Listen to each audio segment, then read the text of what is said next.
ไม่อนุญาตค่ะ เจนี่ได้ข่าวว่ามีแฟนเหรอ แอบคุยกับใครผ่านหน้าต่างมามิบอกว่าอะไร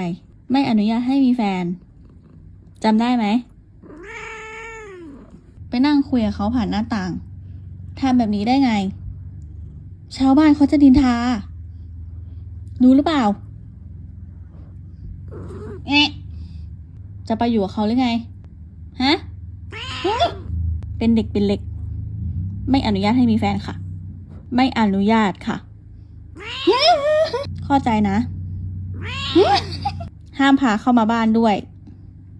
ถ้าพาเข้ามาบ้านจะไล่ออกทั้งคู่เลยเข้าใจไหมคะ